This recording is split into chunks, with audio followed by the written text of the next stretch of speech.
Misha here, and fresh back from the cabin, although I still have several videos to show you. Peanut and I recorded out there. And as you know, I'm a big fan of Walther. Here's one of the more recent ones I reviewed, current guns. This is the PDP LE version, full-size grip, 4.5-inch barrel slide, but technically a 5-incher because it's threaded. Little red dot on top. And last year did a look back at this gun because recently German Special Forces, KSK, KSM, adopted this as their new P14 full-size P14K compact. And I have hopes that this might be the Bundeswehr's next pistol. And I really like Walther, not just because they're in Arkansas like I am, but they've always been really kind of going with the P99. Big fan of it ever since I first got one in my mitts. And come on, they're better than the other German company. You know the one, HK, because HK hates us. Here's the problem. At least in 2025, if they're trying to hate us, they're kind of doing a sucky job at it. Recently looked at the MR556A4 and really enjoyed it. Amazing that they're giving us such a close thing to the 416. Well, here's another example. Recently on the market of HK USA giving us what we have. The P8A1. Something I've kind of low-key wanted for a long time, but was never willing to pay the prices for, because while these have been available from time to time in the USA, they've been small third-party importers, and the price has been, well, more than I was willing to pay, frankly. But HK USA just imported 1,000 of these a couple of months ago, and I just ran across one. Timing was right, price was right, not much more than a regular USP. So with that, let's look inside. And as always, if you could, please do like, share, and subscribe. Check us out on Patreon. I know we've been kind of doing a lot of German heavy stuff lately. That's just kind of been what's coming in physically in our hands. A lot of things promised at SHOT Show, but so far, very standard HK handgun case. And quite frankly, very simple. Including coming with these little HK rubber thingies they've been doing lately. We've got some paperwork up here we'll look at in a bit, and the pistol with one spare magazine. And yes, it is marked P8A1, and I think for the first time is actually HK imported as well. Let me know on that. So, well, it's me. We're going to talk about history, talk about why I wanted this, but also why I was never willing to pay this huge money, and why it was never at the top of my want list. Just low-key, as I said. There are numerous videos out on this gun and the USP. So I'm not the first, I don't pretend to be, but I'll give it my own unique flavor and spin. Why not? Because it does kind of tickle me. But I'll also talk about how I'm hopeful this could be the P8A1's replacement. The P14 or the P14K, or maybe a P14A1 with some updates. So I'm rooting for you, Walther, but we'll pop back to it at the end of the video. For now, let's talk about how this came into service, why it's lasted so long, and why it's kind of finally time to replace it. Here it is with the little rubber thing on the rail. And here is Earl's favorite snack with any package that comes in. Standard USP manual. Then another unique thing. It does come with a certificate of authenticity on pretty good cardstock too. And it does have the signature of the owner or operator, CEO of HK USA. That's pretty neat, I guess. What do you think? Worth it? No. Going back to the foundation of the Bundeswehr in West Germany and all that, 1955. Obviously, Germany had been disarmed, split apart, and the Allies finally decided it was time for Germany to have more than just a border guard, the Bundesgrenzschutz, the BGS. And the BGS had been made up of some former Wehrmacht members, some younger people, and was using just kind of a hodgepodge of rifles, pistols. Obviously, the new Bundeswehr would need standards. And while it would take them a couple of goes to get a rifle, for a handgun, they turned to Karl Walther, one of the surviving World War II companies that wasn't too tainted by the Third Reich.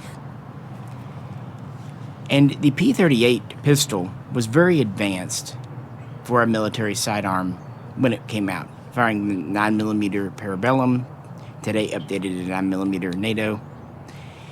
It had a double single-action trigger, not all that common in the 30s and 40s, but it also had a decocker safety system. Of course, last round hold back, very large ejection port, reasonably long barrel, a little under 5 inches. Pretty standard. So going to this for the Bundeswehr's so-called P1, Pistol 1, made sense. And during World War II, Walther had been working on Dural frames, aluminum lightweight alloy frames. So when they went to the P1, they were very similar to World War II, but with a few updates, including a new barrel manufacturing to cut down on costs and update things, but it was mostly the lightweight frame. And this one here is actually marked, made in France, made by Herein for the Berlin police for political reasons. What they actually did for these was send parts from Ulm, Germany to France. They did final assembly and sent them back over. They did that for their own reasons. But I brought it out because it's a good example of a first style gun. Now, I should say the earliest P1s used by the Bundeswehr, 1957 through about 62, were all marked P38s. And they would keep marking these P38 till about 62, 63. Then they would still keep marking them P38 for police, export users, but for the Bundeswehr, by now they have the P1 marking and they'll have BW. And when they went into service, they did fine, but they did notice some areas that could stand for improvement and also areas that they could stand to have better manufacturing because they were buying these in large quantities. In fact, after the Bundeswehr adopted the P1, the BGS and many police forces switched over to it as well, kind of trading in a lot of hodgepodge other guns, at least throughout the 60s. Here we have a later one, not the latest style, but later, with the so-called fat slide. They would add a reinforcing pin to the frame to strengthen it. They would also go to a new barrel style of manufacturing with the kind of end tapered out. They would all go, some would have wider dot sights and whatnot. Now, I did a video last year going through in pretty exhaustive detail all the updates to the P38 P1 during the post-war era. I know a lot of folks kind of look at the P38 and think World War II, and that's really cool. But there's more to this than you'd think in the post-war. In fact, Walther had a good run with these. They made over 600,000, and of those, about 475,000 were delivered to the West German government. Some would go to police, but a bulk of them would go to the Bundeswehr, which by the 1980s had about 500,000 military members, plus another couple of 100,000 civilians that were working there. And again, that's not counting the BGS, police. A very successful gun. And it actually would stay in frontline service into the 1990s and past reunification. In fact, the final batch that Walther delivered was in 1992 to the Bundeswehr, although they would keep making P38s until around 2004. But, yeah, this was a very advanced gun for World War II, and it was perfectly adequate for the 1960s, but times were changing, so by the 80s it started to look pretty old, pretty dated. And replacing it would have to wait. Reunification with the East took up a lot of the resources. Obviously, that's why the G36 happened instead of the G11, amongst other reasons. But by 1993, they were ready to adopt a new sidearm, and they were not going to go with a Walther. Up to the subject of today's video, the P8A1, I actually didn't own a USP, although I had several come to the store. The closest to it that I've had, and I've had it for years, and I honestly picked this up on a lark too when I found it for a really good price. Yeah, the crew-served pistol, the offensive pistol, SOCOM's Mark 23 Mod 0. Yeah, this is part of the roots of the USP, and goes all the way back to 1989 when SOCOM and Special Forces were needing a thing. We're not going to go too deep into it, but they drew up a lot of requirements. So in 91, H&K, who'd already been thinking, hey, we need a more commercially viable modern sidearm. The P7 was getting a little old too, kind of old school technology. It was very expensive. They wanted to get into the polymer framed revolution. Glock was definitely coming out and stomping the market. So this kind of gelled, and a little bit of a parallel program going on. But they decided to submit an entry to the SOCOM competition for the offensive handgun, and it was the crazy list of requirements that led to exactly how large this is. Without a suppressor, it's still over 9.5 inches long, nearly 6-inch barrel.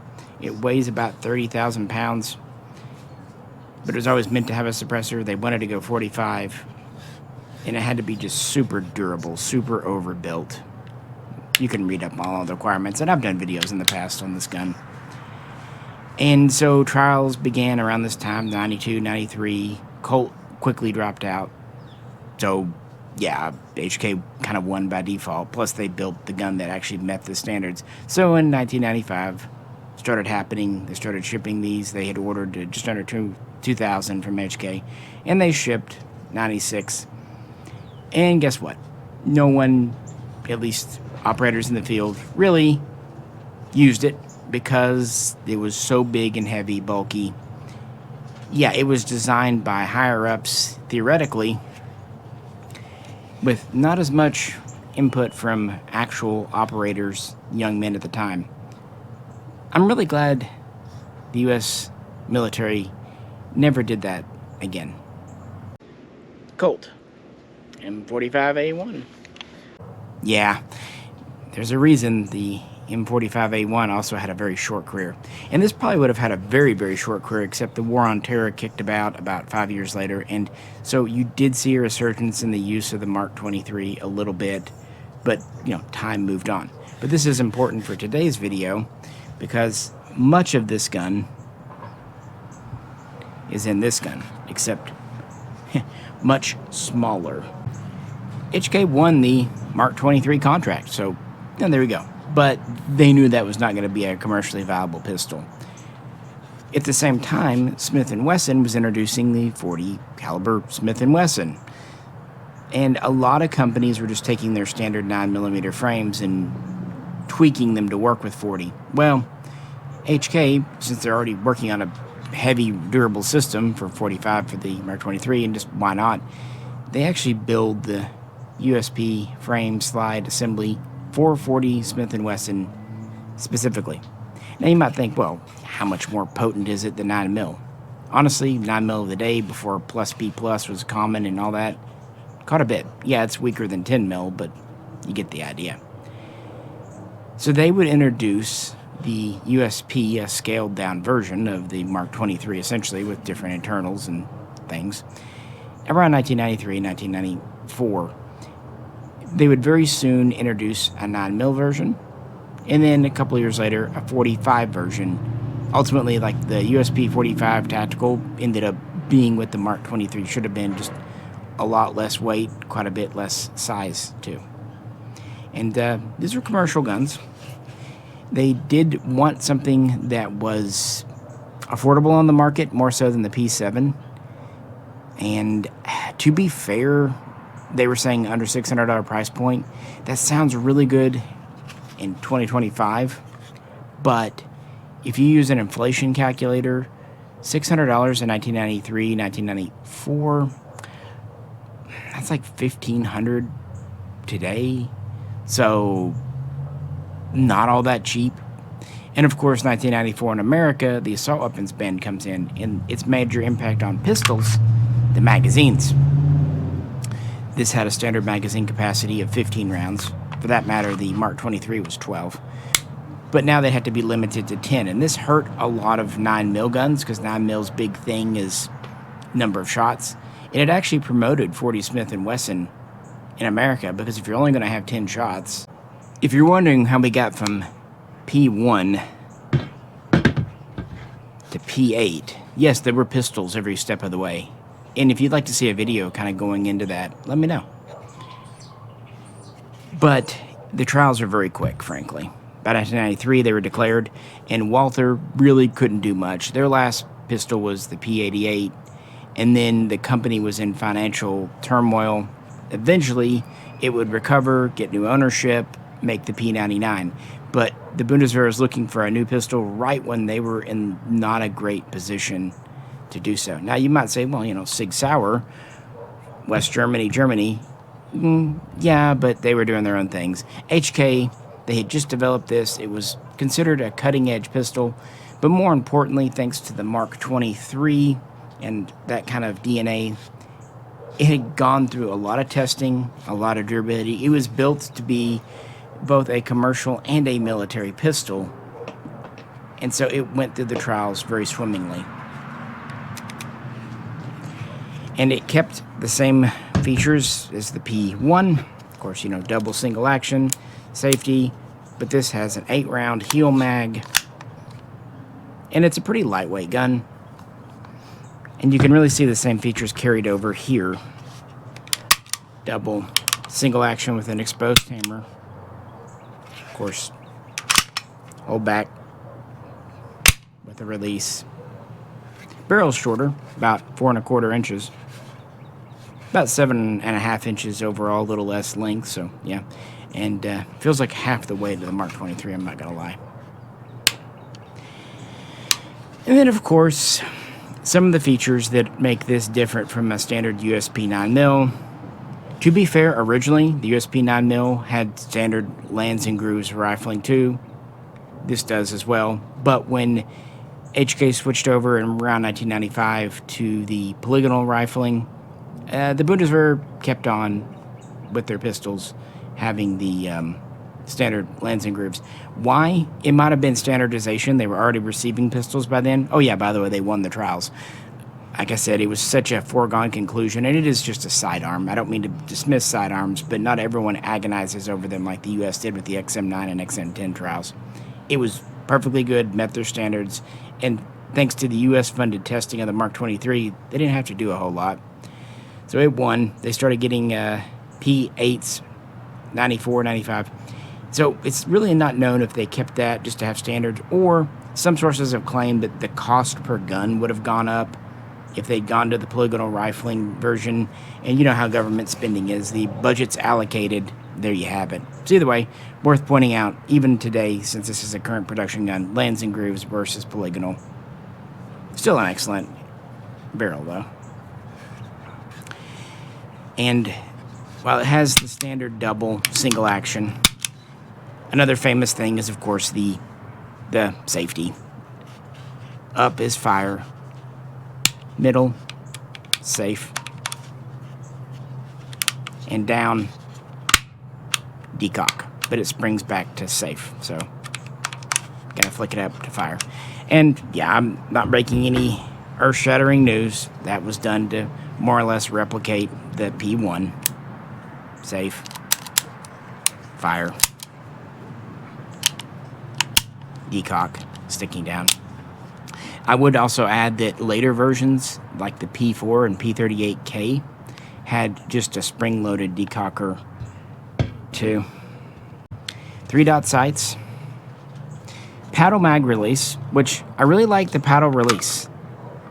Although I have to admit, the P8 version is a little small for me. I kind of prefer the later styles, but it's not horrible. And the safety is single-sided, release is single-sided. We do have a proprietary rail under the barrel. The Mark 23 has one too. But, you know, mid-90s, pick rails, 1913 rails aren't a standard on guns anyway, so that's not as big of a dig as you might think. And then the mags. And this is another thing that's kind of cool with the version we get from HK now, that we get not one but two of these mags. Now they're still 15 rounders. They're still interchangeable with standard USP 9 mags. But as you can see, I can't, but you can, they're translucent. Keep in mind, a couple of years later, they'd go to the G36, but also had translucent mags. And the benefits are, of course, you can just see your cartridges. And these are very light mags. I mean, I know they're tough. By the mid-90s, they were getting polymer down pretty good, and G36 mags were fine. But, man, they were light. And I don't say that in a bad way. I say that in kind of an impressive way, that they're able to make a military-grade mag so light. And, of course, they're drop-free, even if loaded. And, again, they hold open. Very standard pistol. I mean, I'm not going to say it was revolutionary, but it was a definitive update from the Walther P1. The safety is a little odd to people. Makes sense. Of course, the markings would be P8 and have the European style testing and BW for Bundeswehr, what have you. So back to its being adopted. The first folks to get them were Special Forces. The KSK got a little under 200 in the first batch. The KSM, the Navy swimmers, the Marines types, would get about 60. And the first large order would be for about 14,186 P8s. And that's really about all we know. The data is pretty skinny after this initial contract, but we absolutely know that they would continue making these and supplying these to the Bundeswehr and a few others, and even exporting a few P8s, although never officially via HK USA to America. But yeah, this says P8A1. What's the difference, and when did these come in? After the P1 had been in service for a few years, they saw some areas of improvement. There was some stress cracking on the frame after firing, especially hotter ammo meant for submachine guns.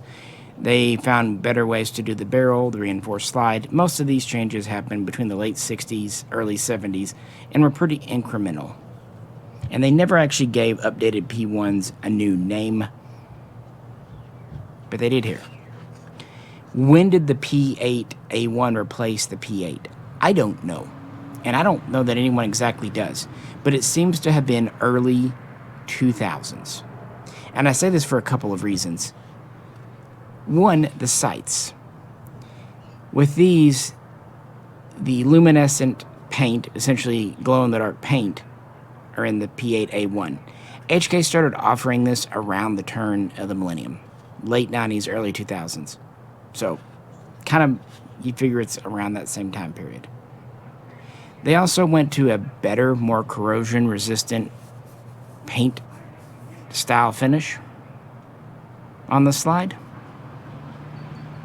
And that would seemingly have been done when they noticed that some pistols in the field, maybe just in Europe or maybe over in Afghanistan, were having finish wear, accelerated finish wear. So, you know, better finishing process, more resistant. Cool. The mags, the safety stayed more or less the same. But of course, the other big deal, they were having problems with the slides fracturing, much like had been seen with the P1 earlier, because they're using pretty dang hot 9mm ammo meant for submachine guns. They had the MP2, which was their Uzi, and while the MP5 was in limited use, it was in use, especially the K, the SD, so on and so forth.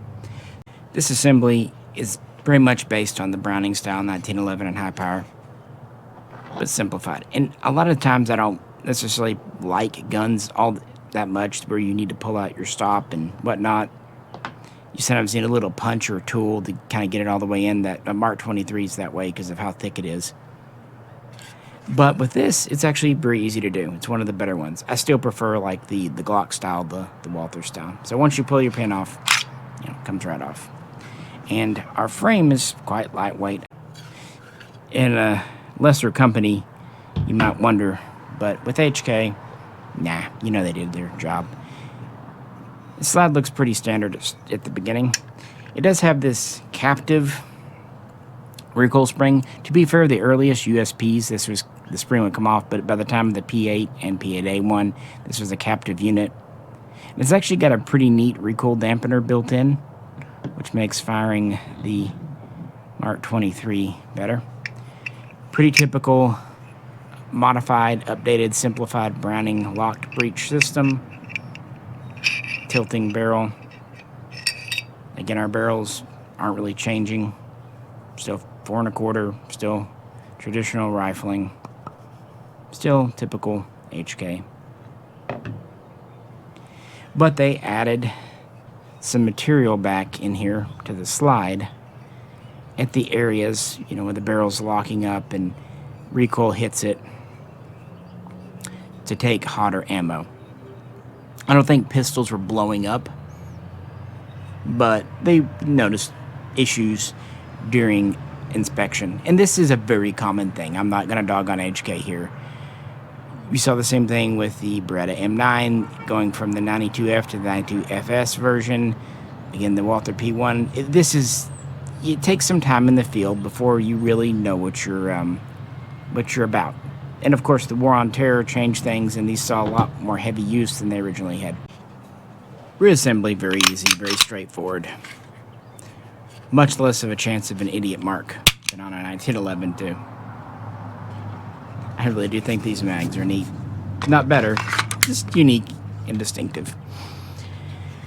So yeah, early 2000s, the P8A1 starts being shipped from Heckler & Koch instead of the P8. I don't know if older P8s were actively retired or if they tried to update them. Probably wasn't worth it, but maybe, because you probably just get away with replacing the slide because most of your changes are here. I don't know.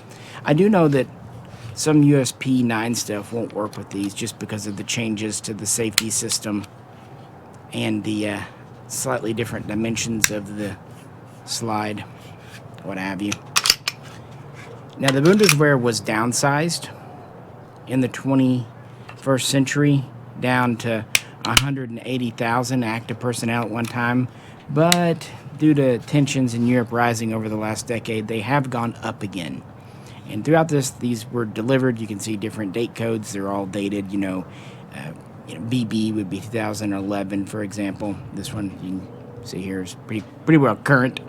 Interestingly, when they went to the A1, they didn't go to a standard pick rail, which makes me think these probably were type classified before standard rails, like on the Walther here, were really a thing. Walther first introduced their 1913 compatible rail system around 2005. So I'm just guesstimating based on information, but it seems like the A1 probably was introduced between 1999 and 2004. Let me know if you know, because no one seems to know. And no one seems to know exactly how many were shipped. I'm sure far fewer than the over 400,000 P1s, but not an insignificant number considering the first order was over 14,000. But it's kind of neat we have this here in America, because we just haven't had it before. And these do seem to be military-grade guns. As you saw earlier, there's even a certificate of authenticity from HK USA. Again, if they hate us, they need to start showing it again. They're starting to love bomb us this year. I'm not the biggest HK guy. Don't hate them, but don't love them either, really. And Sig, Walther do more for me.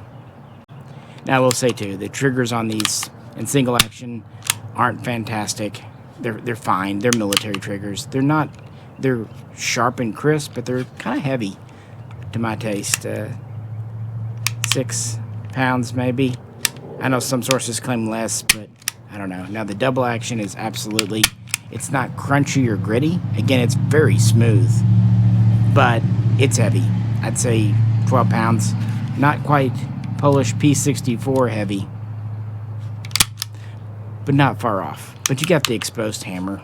You can always cock it. And, you know, you can carry cocked and locked,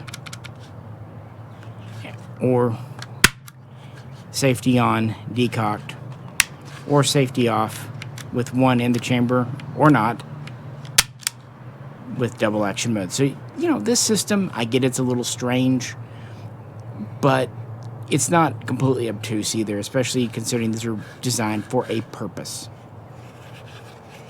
And they're still the frontline sidearm today. After the A1 update, they seem to do very well. HK quality is always there. And they were at least cheaper than previous HKs would have been. But last year, we did a video, as I said, revisiting the PDP. They decided we need to get essentially a single system for special forces, special operations. Like I said, military budgets in Germany went up after 2014 and really up after 2022. Can't imagine why. And they started trying out guns in 2023, and then last year they announced that Walther won the contract with a modified variant of their PDP. Now, this isn't it. I hope Walther does do a commemorative edition of what they call the P14 that has a 4.5-inch barrel and full-size grip, which this does have, or the P14K, which has a 4-inch barrel and the quote-unquote compact grip, which is basically the same size as the old P99 PPQ. And they would pretty much order them in equal numbers, 3,300 Ks and 3,200 standard full size, and another 2,000 training practice pistols. And this contract is meant to last about 7 years. So Walther's going to deliver, you know, over 1,000 guns a year till about 2030. And this is neither one. The ones that they adopted are in flat dark earth. I don't know if it's RAL 8000, but it's a flat dark earth tan. And they do seem to have threaded barrels. This one's a 4.5-inch originally, with the extended out to 5-inch with the threading, factory barrel. And they will have aim point, acro P2 sights on the slide, taking advantage of the cuts, and taller sights for use with the suppressor, of course, rails. Pretty well standard modern features, and that's really where this supplants the original P8A1. It, of course, was a big update from the P1, World War II tech.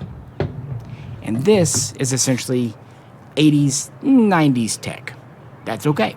As far as reliability, dependability, durability, it's probably still all there. Exposed hammer, some people love it, some people aren't a fan. I think they're cool. It's rubber coated, by the way, on the USB types. 15-shot mag, fine, but nothing to write home about. It was very standard for the 1990s. And no good way to put an optics on the gun or a suppressor without modifications. So when you go to the Walther here, easy to put in a threaded barrel, front serrations, rear serrations, good ergonomics. Also offered with night sights.